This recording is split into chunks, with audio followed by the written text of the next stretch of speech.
बिस्मिल्लाहिर्रहमानिर्रहीम। अस्सलाम वालेकुम। कैपिटल टॉक में खुश आमदेद। पाकिस्तान तहरीक इंसाफ के रहनुमा मुख्तलिफ़ शहरों में इमरान खान साहब का कंटेनर ले जा रहे हैं और वहाँ पे जब वो ख़िताब करते हैं तो इस खिताब में वो वज़ीर दाखिला राना सनाउल्लाह साहब को ज़रूर याद करते हैं, क्योंकि जब कुछ दिन पहले तक राना सनाउल्लाह साहब जो हैं वो हस्पताल नहीं गए थे तो वो भी रोज़ाना इमरान खान को याद करते थे। लेकिन जो जिस तरीके से शाह महमूद कुरैशी साहब ने और असद उमर साहब ने राना साहब को याद किया, वो तरीका मेरा ख़्याल है वो नामुनासिब था। तो आज राना सनाउल्लाह साहब जो हैं वो हमारे साथ मौजूद हैं और उनसे हम पूछेंगे कि तहरीक इंसाफ की क़यादत जो है वो चंद दिन की गैर हाज़िरी में उनको इतना याद क्यों करती थी, और उनसे ये भी पूछेंगे कि FIA की जो फैक्ट फाइंडिंग कमेटी है उसने अरशद शरीफ केस में मुराद सईद और फैसल वाडा को तफ्तीश के लिए बुलाया है, लेकिन क्या इस मामले में इमरान खान साहब से भी कुछ पूछा जाएगा, क्योंकि उन्होंने भी ये कहा था कि अरशद शरीफ को पाकिस्तान बाहर भिजवाने में उनका भी किरदार था। तो हमारे साथ मौजूद हैं जनाब राना सनाउल्लाह साहब। अस्सलाम वालेकुम राना साहब। जी वालेकुम सलाम। जी राना साहब, बहुत बहुत शुक्रिया आपने हस्पताल से वापसी पे हमें टाइम दिया। तो आपके जो मेहरबान हैं उन्होंने आपके बारे में बहुत सी बातें की, ज़रा थोड़ा सा बताएंगे कि आपका जो हस्पताल का दौरा है वो कैसा रहा? देखें, मुझे नहीं मालूम कि उनको किस बात की खुशफहमी होगी। मेरी तो क्योंकि फैमिली में ये हिस्ट्री थी, तो मेरा तो 2004 में जो है वो हार्ट सर्जरी हुई थी, जब अच्छा। अभी ये सियासी तौर पे पैदा भी नहीं हुए थे।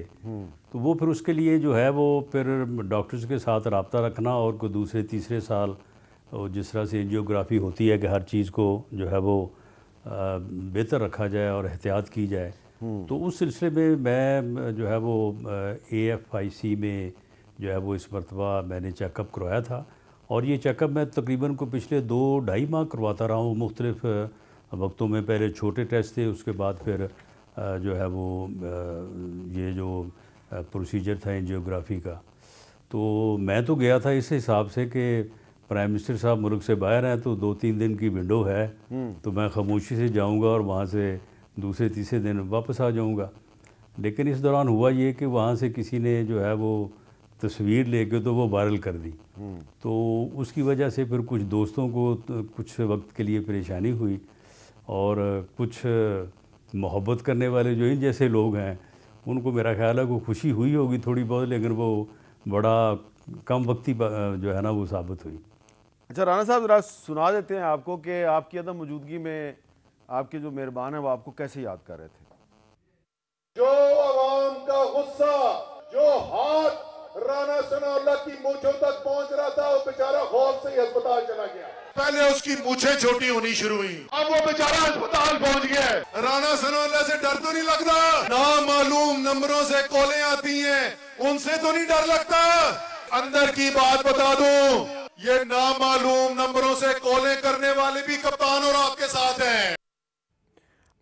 अच्छा राना साहब, ये असद उमर साहब जो हैं वो अपने जो मुजाहिरीन हैं उनसे बार बार पूछते थे तुम्हें राना सनाउल्लाह से डर तो नहीं लगता, इसकी क्या वजह है? फिर वो आपके अस्पताल जाने का भी जिक्र करते थे, तो ये क्यों पूछते हैं वो अपने लोगों से कि राना सनाउल्लाह से डर तो नहीं लगता? नहीं वो आवाम से क्यों पूछता है, वो अपने बॉस से पूछे। सबसे ज़्यादा डर मुझसे तो उसके बॉस को लगता है। अच्छा, तो अच्छा राना साहब, ये जो सूरत हाल है सारी, अस्पताल जाने से पहले आपने भी एक बयान दिया था इमरान खान साहब के बारे में, ज़रा वो भी सुन लें, वो क्या कहा था आपने? इमरान खान के 4 फायर नहीं लगे। इमरान खान का कोई इंडिपेंडेंट जो है वो मेडिकल बोर्ड उसका करे। अगर 4 फायर साबित हो जाए तो मैं सियासत से इस्तीफ़ा दे दूंगा, अगर 4 साबित ना हो तो इमरान खान इस्तीफ़ा दे दें। ये मेरा उसे चैलेंज है, उसे 4 फायर नहीं लगे। अच्छा राना साहब, कल उन्होंने अपने ज़ख्म भी दिखा दिए हैं, वीडियो भी जारी कर दिया, वो आपने देखे होंगे, तो 3 हम तो उसमें नज़र आ रहे हैं। तो मेरा ख्याल है कि अब आपने अपने मौक़िफ़ पे कोई नज़रसानी की है या नहीं की? नहीं, मैं अपने मौक़िफ़ पे कायम हूँ। जो इंडिपेंडेंट जो है वो मेडिकल बोर्ड बने और इसके ज़ख्मों का जो है वो जायज़ा ले। अगर 4 फायर लगने इसको साबित हो जाएं, क्योंकि देखें हम जब भी ये मामला चल रहा होता है तो इसके ऊपर हमारी पूरी नज़र होती है, तो हमें उस लम्हे का भी पता है जब वहाँ पे फायरिंग हुई है, और उस लम्हे की जो फुटेज बनी है उसकी एक साइड ने हर साइड से जो है वो हमारे पास वो वीडियोस जो है वो मौजूद हैं। एक तो ये है कि एक ही उसने ब्रेस्ट फायर किया है, और उसके अलावा 2 फायर और हुए हैं बंदूक के, राइफ़ल के, उनमें से एक फायर जो है वो मुलज़म को लगा है। ये नवीद नामी मुलज़म जो ख़ुद इन्होंने पकड़ा है, ख़ुद पकड़ के पुलिस के हवाले किया है, इसके अलावा इस वाक़े का कोई और मुलज़म नहीं है। और दूसरी बात ये है कि ये बंदा जो है नवीद, ये रिलीजियसली सेल्फ मोटिवेटेड है। उसके फ़ोन से जो चीज़ें मिली हैं वो सेल्फ मोटिवेटेड है, किसी ने उसको जो है वो तैयार नहीं किया, किसी के वो कहने पे नहीं गया। ये जहाँ तक मर्ज़ी ज़ोर लगाएं, ये कमीशन बनवाएं, हम तो कहते हैं कि कमीशन सुप्रीम कोर्ट के चीफ जस्टिस साहब बना दें, ये चीज़ जो है ये बिल्कुल 100% कन्फर्म है और ये जो है ये साबित होगी। तो मैं अपने इस चैलेंज पे कायम हूँ, ये इंडिपेंडेंट बोर्ड बनाएं या फिर ख़ुद आप सियासत से रिज़ाइन करें तो या फिर मैं करूँगा। अच्छा राना साहब, इसमें सारी सूरत हाल में जो खैबर पख्तूनख्वा हुकूमत के तर्जुमान हैं बैरिस्टर मोहम्मद साहब, वैसे तो बड़े नफीस आदमी हैं, लेकिन वो भी इस सूरत हाल में वो भी आपको थ्रेट कर रहे हैं, और उनका थ्रेट जो है वो मैं आपको इसलिए सुनवा रहा हूँ कि सूबाई हुकूमत का तर्जमान पेशावर में बैठ के ये कैसे कह रहा है कि वो इस्लामाबाद में आके तो राना सनाउल्लाह साहब जो हैं वो उनको पकड़ लेगा। ज़रा सुने वो क्या कह रहे हैं। राना सनाउल्लाह साहब की दिल की बैटरियां डिस्चार्ज होने लग गई हैं। राना साहब घबराए नहीं, आप तो बहुत बड़के मारते थे, अल्लाह आपको सेहत दे, उस वक्त तक दे जब तक आप हमारे काबू नहीं आ जाते। लेकिन हथकड़ियाँ आपके हाथों में होंगी, हम इस्लामाबाद के करीब पहुँचेंगे, आपकी जो बड़कें थीं, आपकी जो धमकियाँ थीं, उनको अमली सूरत में आपको चैलेंज करेंगे कि आप उन पर अमल दरामद करके दिखाएँ। अच्छा राना साहब, ये मैं इसको ज़रा एक सीरियस पिराए में सवाल करने लगा हूँ कि वो कह रहे हैं जनाब कि हम आपके हाथों में हथकड़ियाँ डालेंगे, तो सूबाई हुकूमत इस्लामाबाद में आके वज़ीर दाखिला के हाथ में हथकड़ियाँ कैसे डाल सकती है? देखें, ये इनकी खाम ख्यालियाँ हैं। ये हथकड़ियाँ तो उन्होंने मेरे हाथों में जो है वो पहले भी डाली थी, और एक ऐसा केस बनाया था मुझको जिसकी कैपिटल सज़ाए मौत जिसकी सज़ा है। तो अल्लाह ताला की ताकत जो है वो बहुत बड़ी है, और जो है वो फिर मर्ज़ी तो वही होती है जो अल्लाह की मर्ज़ी होती है। तो ये ज़लील व रुस्वा हुए उस मामले में भी, तो अब भी ये इस्लामाबाद आएँ, इंशाअल्लाह ताला मैंने जो कहा है ना उसके मुताबिक मैं करके दिखाऊंगा। मीर साहब, मैं ये आपको बता दूँ, अब तो खैर इनके लॉन्ग मार्च की हालत ही इतनी पतली हो गई है कि अब तो शायद हमारी तैयारियां जो हैं वो दरी की दरी रह जाएं। लेकिन अगर ये आए तो ये जो समझते हैं ना कि हम चढ़ दौड़ेंगे और हम जो है वो हमारे सामने कोई ठहरेगा नहीं, और ये कोई कलाशन को उठा के बड़कें लगाता है, कोई कुछ करता है, ये बड़ा सारा यानी सारे लगे हुए इसी काम के ऊपर। मैं तो खैर अक्सर इनको सुनता ही नहीं हूँ। तो बात यह है कि अगर ये आए तो इंशाअल्लाह ताला इस्लामाबाद जो है वो पाकिस्तान का कैपिटल है, और इस्लामाबाद जो है उसका कंप्रोमाइज़ होना जो है वो रियासत का जो है वो कंप्रोमाइज़ होना है, किसी कीमत पे नहीं होने देंगे। ये जथा कल्चर जो है, ये जथा कल्चर अगर एक दफ़ा कामयाब हो गया तो फिर ये पहली दफ़ा तो होगा, लेकिन उसके बाद आखिरी दफ़ा नहीं होगा, फिर ये बार बार होगा। यहाँ पे बहुत से ग्रुप हैं जो जथा बनाने की और जथा बना के चढ़ाई करने की जो है वो ताकत भी रखते हैं और उमंग भी रखते हैं। इसलिए ये पहली दफ़ा जो है अगर ये जथा बना के आए इस्लामाबाद पे चढ़ाई करने के लिए, तो आप फ़िक्र ना करें, इंशाअल्लाह ताला इनको ऐसा मुंह तोड़ जवाब देंगे कि ये इनकी सारी इस किस्म की जो गीदड़ बकरियाँ हैं ये ख़त्म हो जाएंगी और इसी तरह से इनके दिल में रह जाएंगी ये। अच्छा राना साहब, जो इमरान खान साहब हैं वो कहते हैं कि मैं रावलपिंडी से इस लॉन्ग मार्च को ज्वाइन करूँगा, तो दो सवाल पैदा होते हैं कि वो रावलपिंडी से इसको ज्वाइन क्यों करेंगे? क्या वो रावलपिंडी में किसी को डराने की कोशिश कर रहे हैं? और जब वो रावलपिंडी से इस्लामाबाद की तरफ आने की कोशिश करेंगे तो सिर्फ एक मरी रोड है, फैज़ाबाद चौक से उन्होंने इस्लामाबाद में दाखिल होना है, तो क्या उनको दाखिल नहीं होने दिया जाएगा? देखें मीर साहब, ये बंदा जो है ये मुल्क दुश्मन है, ये एक अहमक तरीन इंसान है और कुछ इस जैसे पागलों का टोला जो है वो इसके साथ जो है वो मिला हुआ है। ये अपने ज़ाती मकसद और ज़ाती इक़्तिदार के लिए कुछ भी कर गुजरने को तैयार है। और मैं ये बता दूं कि इन्होंने ये, आप मुझे बताएं कि ये लॉन्ग मार्च जो है ये तो एक दिन में पहुंच सकता है रावलपिंडी या इस्लामाबाद। ये इसको जो है वो अगर इन्होंने 4 की बजाय 10 को पहुंचना था तो 10 की बजाय ये 12 को भी पहुंच सकते थे। इन्होंने 2 चीज़ों को मुतनाज़ा बनाने की कोशिश की है। नंबर 1, इनको ये मालूम था कि अगर क्राउन प्रिंस सऊदी अरब अगर इन दिनों में आ जाते हैं तो ये बराह रास्त 17 अरब डॉलर की जो है ना वो पाकिस्तानी इकॉनमी को जो है ना वो मदद मिलनी थी।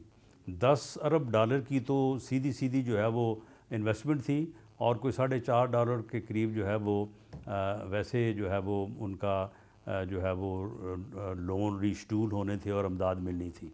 और दूसरा है चीफ़ ऑफ आर्मी स्टाफ की तैनाती। ये उन दोनों को ख़राब करने के लिए इसने 14 दिन, पहले 10 दिन लेट किया, फिर उसके बाद 12 दिन कर दिया, फिर 14 दिन कर दिया, ताकि मैं उन दिनों में आके यहाँ पे जो है वो ये अपना तमाशा लगाऊं और उस तमाशे की वजह से मुल्क जो है ना वो एक तमाशा बने।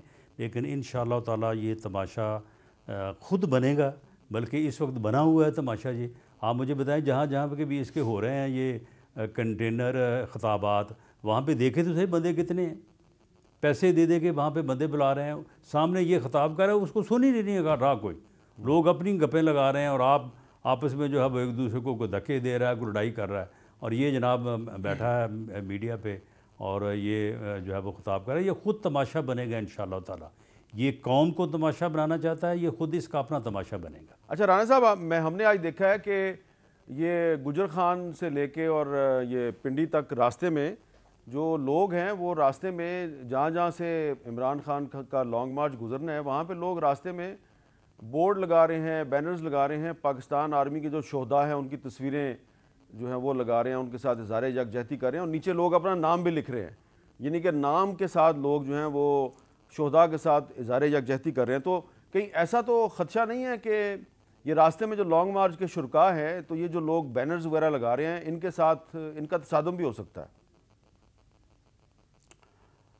देखें, ये इस बात का इम्कान तो मौजूद है, लेकिन हम तंजीमी तौर पे इस बात की भरपूर कोशिश कर रहे हैं कि इस किस्म का कोई तसादुम जो है जो ना हो।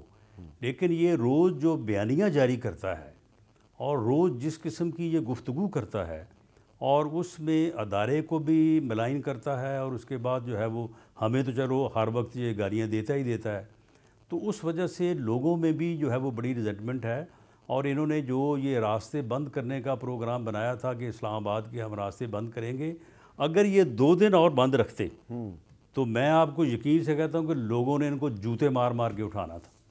अच्छा। मामला ये है कि ये तो यानी पहला ये मीर साहब लॉन्ग मार्च है जो कि हुकूमती प्रोटोकॉल में, इंतज़ामिया की ज़ेर निगरानी और पुलिस की हिफाजत में है और नाकाम हो रहा है। इसके बावजूद जो है ना वो कामयाब नहीं हो रहा, उसके बावजूद नाकाम है। ये पहला मार्च है 74 सालों में कि जो गवर्नमेंट करवा रही है और करवाने में जो है वो कामयाब नहीं हो रही।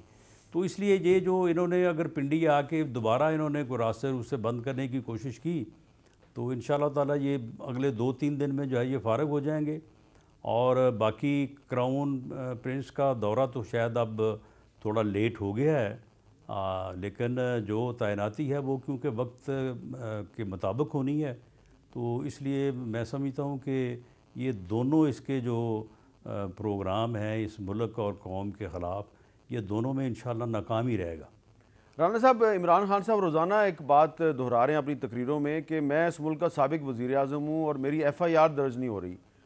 तो आपके ख्याल में भले वो FIR में जो नाम शामिल करवाना चाहते हैं वो हो सकता है कि वो नाम गलत शामिल करवाना चाहते हैं, लेकिन आपके ख्याल में कानूनी तौर पे ये उनका राइट नहीं है? अगर नाम शामिल हो जाए तो उसमें क्या मुज़ायका क्या है इसमें? जी, कत्तन राइट नहीं है। हाँ, कोई बंदा प्रेमा फशाई विदाउट क्रेडिबल एविडेंस FIR का अंदराज नहीं करवा सकता। और ये बाकायदा ये दफ़ा 154 CRPC के तहत जब FIR दर्ज करने का जो है वो इख्तियार है पुलिस के पास, उसके आगे दफ़ा 155, 156, 157 भी है, उसे पढ़ लें। और उसमें जो है अगर कोई आदमी, आप देखें ना, मिसाल के तौर पे अगर ये है कि जी मेरे साथ कोई वाक़या हुआ है या किसी के साथ कोई वाक़या हुआ है, वो जिसका नाम चाहे दे सकता है। वो भाई कहाँ लिखा है ऐसा? अगर ऐसा हो तो कल को खुदा ना खास्ता कोई आदमी जो है वो अपना एक मेडिको लीगल बना ले या कोई मॉरल टर्पिट्यूड का जो है वो किस्सा जो है वो घड़ ले और उसके बाद कहे कि जी फ़लाँ जज साहब या फ़लाँ जो है वो साहब जो है वो मेरे मुलज़म थे, इट मीन्स कि उनके खिलाफ FIR दर्ज हो जाएगी। अच्छा, इस तरह से तो नहीं हो सकता। मैंने ये सवाल ये बंदा जो है ये झूठी FIR दर्ज करवानी चाहता है, इसकी झूठी FIR नहीं दर्ज हो रही। ये सच्ची FIR जो है वो जो मुलज़म है उसके खिलाफ दर्ज करवाए, उसके बाद एविडेंस पेश करे। अगर ये उस एविडेंस में कामयाब हो जाए कि उसमें मैं मुलव्वस हूँ या वज़ीर आज़म मुलव्वस है या DGC मुलव्वस है, तो बिल्कुल हमें जो है वो पुलिस तलब करे, हम शामिल तफ्तीश होंगे, अपनी सफाई देंगे, वरना हमें वो चलान करके अदालत भेज दें। अच्छा, मैं आपको एक सवाल कर रहा हूँ, एक मिसाल दे रहा हूँ इसमें, मैं सिर्फ इसको समझना चाह रहा हूँ इस मामले को। मिसाल मैं आपको दे रहा हूँ कि जुल्फ़िकार अली भुट्टो साहब प्राइम मिनिस्टर ऑफ पाकिस्तान थे, मरकज़ में भी उनकी हुकूमत थी, पंजाब में भी उनकी हुकूमत थी। लाहौर में उनकी पार्टी के MNA अहमद रज़ा कसूरी के वालिद मोहम्मद अहमद ख़ान कसूरी कत्ल हो गए, तो उन्होंने FIR दर्ज करवाने से इनकार कर दिया। पुलिस को कहा कि जी इसमें हुकूमत मुलव्वस है, मुझे इंसाफ नहीं मिलेगा, मैंने FIR दर्ज नहीं करवानी। तो जब IG पंजाब राव रशीद को यह पता चला तो उन्होंने पुलिस से कहा कि इसे कहें कि जिसका भी नाम इसने FIR में डालने डाले, हम इन्वेस्टिगेशन में देख लेंगे कि ये इल्ज़ाम सही लगा रहा है या नहीं लगा रहा। और फिर उसने उस वक्त के प्राइम मिनिस्टर जुल्फ़िकार अली भुट्टो का नाम FIR में डलवाया और लाहौर पुलिस ने FIR दर्ज की। बाद में वो जस्टिस शफीउर रहमान ने इंक्वायरी की तो उसमें वो बात गलत निकली थी और उस बाद में FIR को ज़ियाउल हक ने भुट्टो साहब के ख़िलाफ़ इस्तेमाल भी किया। लेकिन मिसाल मौजूद है कि एक सिटिंग प्राइम मिनिस्टर के ख़िलाफ़ एक FIR जो है वो दर्ज हुई और बग़ैर इन्वेस्टिगेशन के दर्ज हुई। देखिए, मिसालें इस किस्म की मौजूद हैं। यानी एक पिछले दिनों एक सुप्रीम कोर्ट के जज का भी नाम एक FIR में जो है वो इसी तरह से आ गया, गो बाद में मालूम हुआ कि ये नाम इस तरह से आ गया है। लेकिन मामला ये है कि जो SHO है उसे ये इख्तियार है कि वो अगर इस तरह से कोई बंदा स्कैंडलाइज कर रहा है तो वो इस बात से इनकार कर सकता है। मामला ये है कि इन्होंने FIR दर्ज कराने की कोशिश बाद में की, इन्होंने तकारीर पहले की, प्रेस कॉन्फ्रेंस से पहले की, तो हर आदमी जो है वो अपनी जगह पे अलर्ट हो गया कि भाई ये कोई जो गलत काम तो जो है वो नहीं किया जा रहा। और दूसरी बात, अगर ये जो कातिल है, कातिल तो यानी वो जो मुअज़्ज़म को फायर लगा है वो फायर वैसे उसका नहीं लगा, लेकिन ये जो मुलज़म है, ये मुलज़म अगर मौके से ना पकड़ा जाता और खुदा न खास्ता कोई अंधी गोली जो है वो किसी तरफ से आके वो किसी को हिट कर देती, तो उसके बाद जो है वो फिर इस बात के इम्कानात ज़्यादा पैदा हो जाते कि भाई ये पता नहीं किसने फायर कर दिया है। तो हो सकता है कि किसी के ऊपर शक का इजहार किया जा रहा है तो उसने किया हो या उसने करवाया हो। लेकिन ये एक ऐसा वक़ूआ हुआ कि मुलज़म जो है वो रंगे हाथों पकड़ा गया जी, और पकड़ा भी इन्होंने खुद ही है। तो फिर ऐसी वाज़ेह सूरत हाल में वो SHO या वो DPO जो है उन्हें ये नज़र नहीं आ रहा था कि ये फायरिंग हुई है, ये मुलज़म है, ये पकड़ा गया है। उसके बाद जाके उसे इंटेरोगेशन की, उसने कहा जी हाँ बिल्कुल मैंने किया है। तो फिर ऐसी सूरत हाल में तो फिर SHO या कोई भी पुलिस अफसर जो है वो अपने इख्तियारात से जो है वो तजावुज़ करता या वो फिर मेलाफाइड इंटेंशन हमारी तरफ शो करता कि वो जो है वो मुकदमे में हमारा नाम दे देता। ऐसा तो नहीं है कि इस इशू पे आपका मौक़िफ़ और चौधरी परवेज़ लाई जो पंजाब के वज़ीर आला हैं, दोनों का मौक़िफ़ जो है वो एक है, आप दोनों एक ही पेज पे हैं? नहीं, देखें अपना मीर साहब, मामला ये है कि सियासतदानों के ख़िलाफ़ तो तकारीर भी होती हैं। ये हमें रोज़ जो है वो गालियाँ देता है। कभी इस बात का किसी ने कोई नोटिस लिया है? ये रोज़ इस किस्म की गुफ्तगू करता है जी ये चोर हैं जी, डाकू हैं जी, फ़लाँ है जी। तो कोई उसका नोटिस जो है वो उस तरह से नहीं लेता, क्योंकि सियासतदान एक दूसरे के ऊपर तनकीद करने में वो उनको कानून भी तहफ़्फ़ुज़ देता है, आज़ाद होते हैं, वो एक दूसरे के ख़िलाफ़ जो है वो बात भी करते हैं। लेकिन अगर आप एक ऐसी एजेंसी जो कि पाकिस्तान की फ़र्स्ट लाइन ऑफ डिफेंस है, उसके अगर सीनियर तरीन जो है वो अफसर को आप किसी FIR में दे दें उसका नाम, तो फिर आप मुझे बताएं कि उस दिन फिर शाम को आपके हमसाए में जो है वो वहाँ पे फिर क्या तबसरे होते, वहाँ पे किस तरह से जो है वो पाकिस्तान की दुर्गट बनती, वहाँ पे किस किस्म के फिर किस्से कहानियाँ जो है वो गढ़े जाते।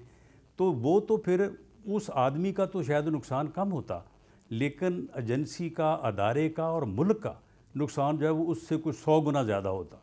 तो फिर ऐसी सूरत हाल में जो है वो ये तो नहीं किया जा सकता कि आप अदलिया के किसी यानी जो है वो सीनियर आदमी का या इस्टेब्लिशमेंट के या फ़ौज के सीनियर आदमी का नाम जो है वो इस तरह से जो है वो FIR का मौजू बना दें और उसके बाद जो है वो पूरे मुल्क की जो है वो बदनामी हो, और बाद में 10 दिन बाद पता चले कि जनाब ये तो सारा झूठ था, ये तो सारा इन्होंने सियासी स्टंट चलाया था।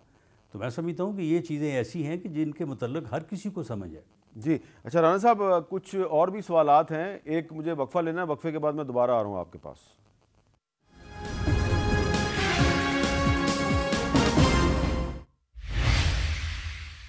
कैपिटल टॉक में दोबारा खुशामदीद। वज़ीर दाखिला राना सनाउल्लाह साहब से बात कर रहे हैं।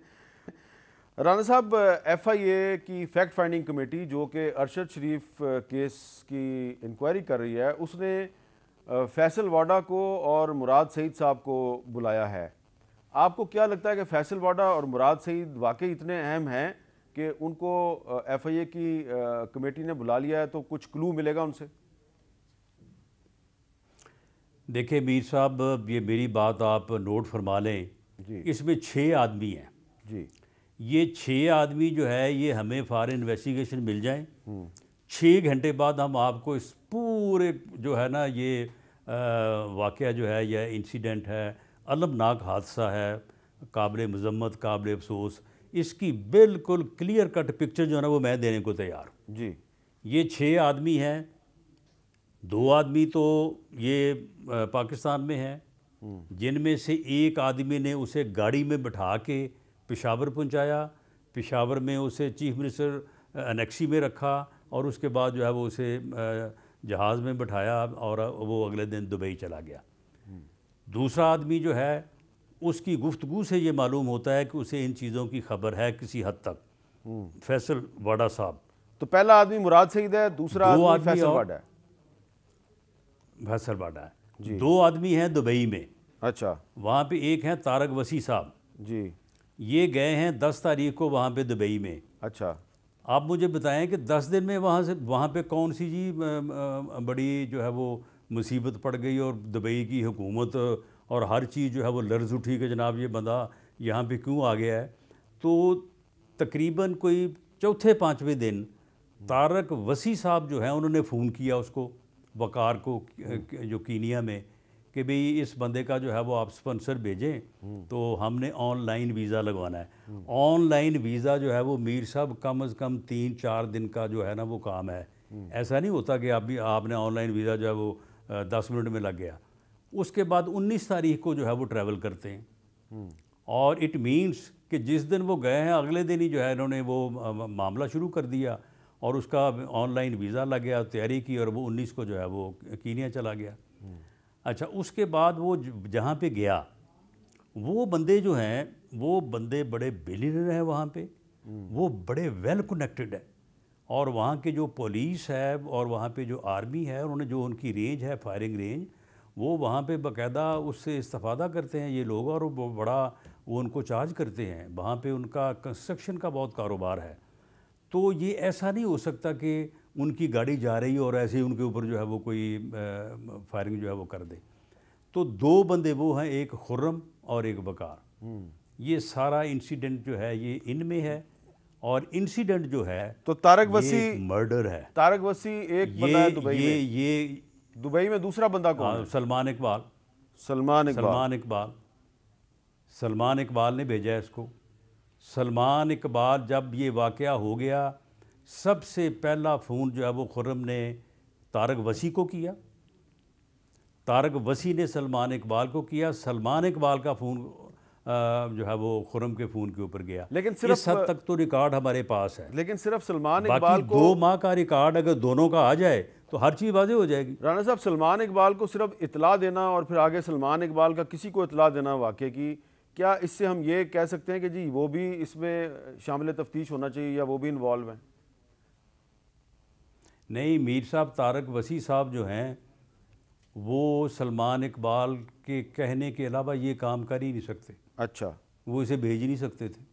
हाँ, तो ये तारक बताएं वसी साहब का आप मालूम कर लें कि सलमान इकबाल साहब के साथ उनका क्या तल्लक है। तो ये बताएं कि इस्लामाबाद में पिम्स में जो अरशद शरीफ शहीद का जो पोस्टमार्टम हुआ, तो पोस्टमार्टम की तस्वीर जो हैं वो कैसे लीक हो गई, इसकी नहीं इंक्वायरी कर रहे आप?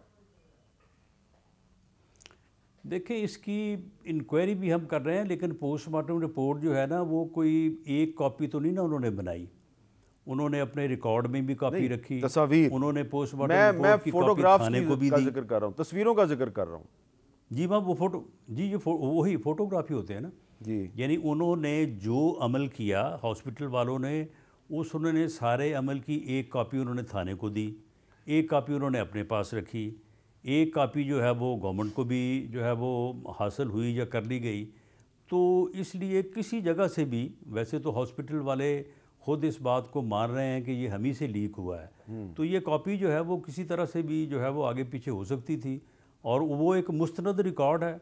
उस मुस्तनद रिकॉर्ड के अलावा जो है वो बाकी और कोई चीज़ नहीं है। जो उसमें एक दो ऐसी चीज़ें थी वो हमने दोबारा से जो है वो उनसे लिखवाई हैं कि जी ये जो उनकी फिंगर्स के ऊपर जो वो है वो फ्रैक्चर है और वो नाखून है, तो इनका आप हमें अलहदा से लिखे दें ताकि ये चीज़ जो है ये बाद में कहीं जो है वो मिस ना हो जाए या इग्नोर ना हो जाए।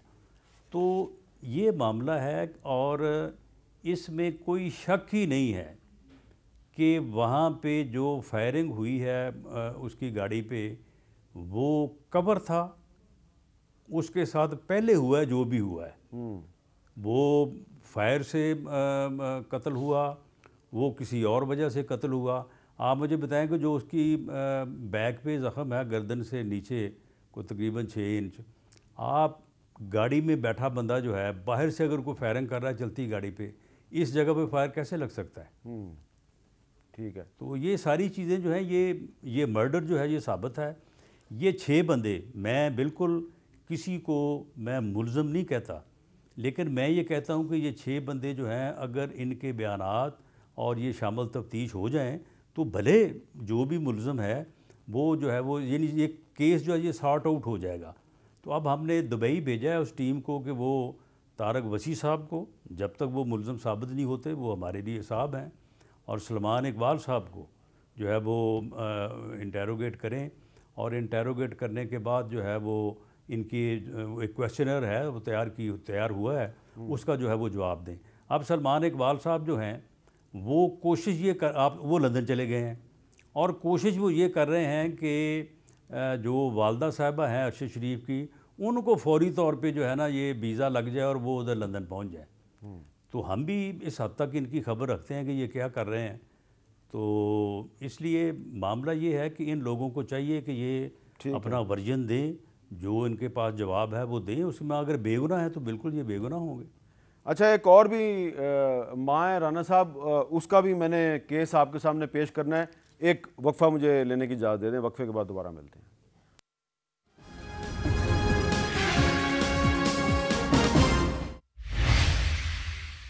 कैपिटल टॉक में दोबारा खुशामदीद। वज़ीर दाखिला राना सनाउल्लाह साहब से हम बात करें। राना साहब, आपको पता है, बल्कि आप ख़ुद भी कोर्ट में एक दफ़ा गए थे, वज़ीर आज़म शहबाज शरीफ साहब भी गए थे इस्लामाबाद हाई कोर्ट में। एक सहाफ़ी थे मुदस्सर नारो, वो 4 साल से लापता हैं, तो उनकी जो वाइफ हैं वो भी वफ़ात पा चुकी हैं। उनका जो छोटा सा बच्चा है वो अपनी दादी के साथ कोर्ट के चक्कर लगाता है। कल वो दोबारा उसने कोर्ट में आया, लेकिन कल एक तो जस्टिस अतर बिन अल्लाह साहब जो हैं वो हाई कोर्ट में चले गए, हाई कोर्ट से सुप्रीम कोर्ट में चले गए हैं, और आज़म नज़ीर तारड़ साहब जो हैं वो पहले वज़ीर कानून थे, अब वो भी वज़ीर कानून नहीं रहे, उनकी जगह पर नए आ गए हैं। तो अदालत में जो वादा किया गया था वज़ीर आज़म का, वो वादा पूरा नहीं हुआ। तो उसके बाद जो मुदस्सर नारो की जो वालदा हैं, जिनका ताल्लुक़ फैसलाबाद से है, वो उन्होंने वज़ीर आज़म साहब के नाम एक पैगाम दिया है, मैंने कहा ज़रा आपको भी सुनवा दें, ज़रा सुने वो क्या कह रही हैं।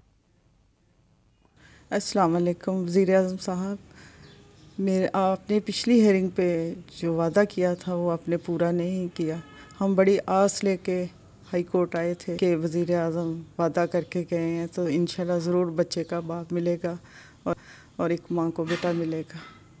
तो मैं बहुत कल मायूस हुई हूँ आपकी तरफ से जो जवाब आया। तो ये फिर देख लें कि अब 4 साल से मैं थक चुकी हूँ वज़ीर आज़म साहब, 4 साल हो गए हैं मुझे जाना, हर महीने में जाती हूँ हेयरिंग पे। तो अब मैं जो करूँगी फिर मुझे इल्ज़ाम ना देना। मैंने जैसे कहा था मैं पहले फैसलाबाद में एहतजाज करूँगी प्रेस क्लब के सामने, और मैं सर में खाक डाल के और मुंह काला करके बैठूँगी कि ये हो रहा है मेरे साथ। मैं हर दरवाज़े पे झोली फैलाई है, आर्मी चीफ के सामने भी और आपके सामने भी।